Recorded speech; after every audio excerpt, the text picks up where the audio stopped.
Ok, vamos a entrarle a este tema. Hoy nos vamos a sumergir en el mundo sorprendentemente complejo de cómo se interpreta la ley. Y, a ver, podría parecer algo súper sencillo, ¿no? Pero la realidad, es mucho, mucho más fascinante. Y aquí está la pregunta clave, ¿no? ¿Leer la ley es solo leer las palabras que están ahí? Porque, vamos, mucha gente piensa que interpretar un texto legal es así de fácil. Lees lo que está escrito y ya. Pero, ¿de verdad es tan simple? Hoy vamos a poner esa idea a prueba. Para entrar en materia, hablemos de una idea muy, muy popular que se conoce como textualismo. La idea es básica. La ley se debe interpretar al pie de la letra, según el significado de sus palabras. Y si pensamos en un defensor de esta idea, el nombre que salta a la mente es el del juez de la Corte Suprema de Estados Unidos, Antonin Scalia. Esta es la imagen que casi todos tenemos de Scalia, ¿verdad? Un originalista de hueso colorado, enfocado puramente en las palabras de la Constitución. La idea era súper simple. El texto es el rey y punto. Pero, y este es un gran pero, aquí es donde la historia da un giro. Porque resulta que esa imagen pública es solo una parte del rompecabezas.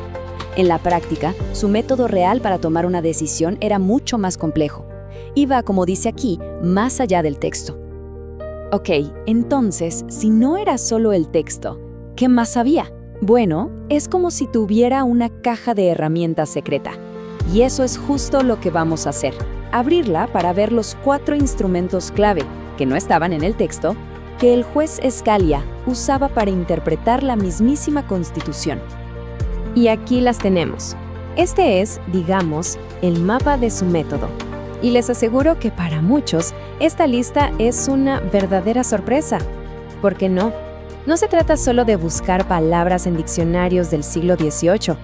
Esto va mucho, pero mucho más allá.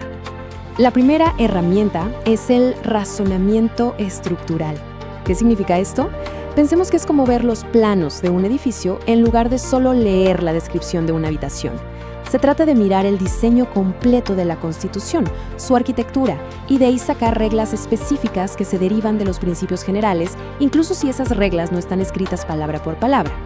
Un ejemplo clarísimo: la inmunidad soberana de los estados. Scalia defendió que esta idea era como una suposición de fondo de la época en que se fundó el país. O sea, algo que estaba implícito en el diseño constitucional, aunque no estuviera escrito textualmente en la enmienda 11. Es una regla con un poder inmenso que literalmente no se encuentra en el texto. La segunda herramienta nos hace viajar en el tiempo y cruzar el Atlántico. Porque Scalia estaba convencido de algo. Para entender de verdad la Constitución de Estados Unidos, era absolutamente esencial entender de dónde venía, su herencia, o sea, el derecho consuetudinario inglés. Y la conexión es, de verdad, fascinante. Pensemos en el famosísimo caso Heller, sobre el derecho a portar armas. El vínculo clave con la autodefensa no lo sacó solo del texto de la enmienda, no. Trazó un puente histórico, una conexión directa con una ley inglesa de 1689. Vamos con la tercera herramienta. Y esta, de verdad, es la que rompe los esquemas de un textualista puro. Resulta que Scalia no solo miraba la foto del momento en que se escribió la ley. No, señor. También le interesaba ver la película completa. Cómo se entendió y se aplicó esa ley décadas e incluso generaciones después. Y miren nada más el alcance de su búsqueda. Para entender un documento de 1791, citó fuentes de 1825, 1833, hasta de después de la Guerra Civil. O sea, consideraba que lo que se escribió 75 años después era evidencia súper sólida del significado original. Esto de verdad cambia por completo la idea de lo que es históricamente relevante. Y la cuarta y última herramienta es fascinante, porque nos trae al presente. Muestra cómo Scalia adaptaba principios antiguos a problemas que los fundadores ni en sus sueños más locos pudieron imaginar. La clave no era usar tecnología del siglo XVIII, sino proteger principios del siglo XVIII en pleno siglo XXI. El ejemplo es de película. En el caso Cayo, la policía usó un escáner térmico para ver el calor que salía de una casa. No entraron, no tocaron nada, pero la tecnología les permitía ver a través de las paredes. Y Scalia dijo, un momento, para proteger el nivel de privacidad original de la cuarta enmienda, necesitamos una nueva regla. Y esa regla es, usar esa máquina es un registro. Ok, hasta ahora hemos visto la increíble complejidad en la mente de un juez de la Corte Suprema. Pero claro, la interpretación de la ley no se queda ahí arriba. ¿Qué pasa cuando estos conceptos tan abstractos bajan a la tierra, a la sala de un tribunal y tienen que ser aplicados por gente común? Bueno, eso nos lleva a un desafío súper práctico. ¿Cómo explicarle a un jurado uno de los conceptos más importantes de todos? Seguro que la frase le suena más allá de toda duda razonable.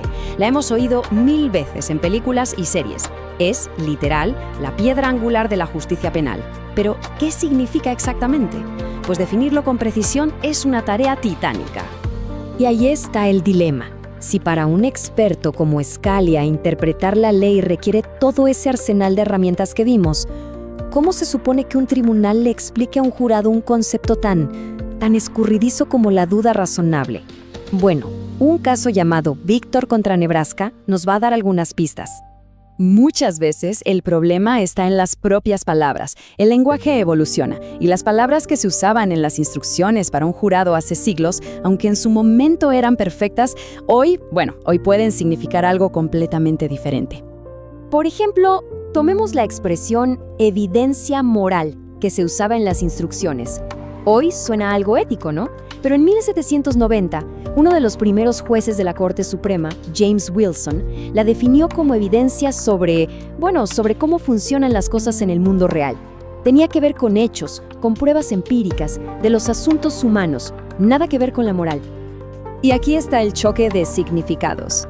En el siglo XVIII, moral se refería a evidencia, a hechos. Hoy se refiere a ética, a lo bueno y lo malo. Imaginen el cortocircuito en la cabeza de un jurado moderno. Escuchan certeza moral y podrían pensar que tienen que sentir algo éticamente, en lugar de basarse fríamente en las pruebas. Es un cambio radical. Y no es solo una teoría, ¿eh? El propio juez Anthony Kennedy lo dijo clarísimo en ese caso. Lo que antes tenía sentido para los jurados, hoy es arcaico. Y fue más allá. Dijo que esas frases confunden mucho más de lo que aclaran. O sea, el lenguaje que debía ser una guía se había convertido en un obstáculo. Entonces, ¿qué sacamos de todo esto? Si juntamos la historia de la caja de herramientas de Scalia con el problema de la duda razonable, ambas nos llevan exactamente a la misma conclusión sobre qué es la ley en realidad. Las conclusiones claves son estas. Primero, la ley no es una foto fija, está viva. Segundo, interpretar no es solo leer, es un trabajo activo que implica entender la estructura, la historia y la tradición. Tercero, y súper importante, el significado de las palabras cambia con el tiempo. Y por eso, el verdadero debate no es si se debe interpretar la ley, porque eso es inevitable. La verdadera pregunta es, ¿cómo se debe hacer? Y esto nos deja con una última pregunta, una para pensarla de verdad. Si el significado de las palabras en nuestros documentos más importantes no es algo fijo, sino que es el resultado de un debate constante sobre historia, estructura y lenguaje. Entonces, ¿qué es lo que le da a la ley su poder, su autoridad? Esa es la pregunta que está en el corazón de todo el derecho.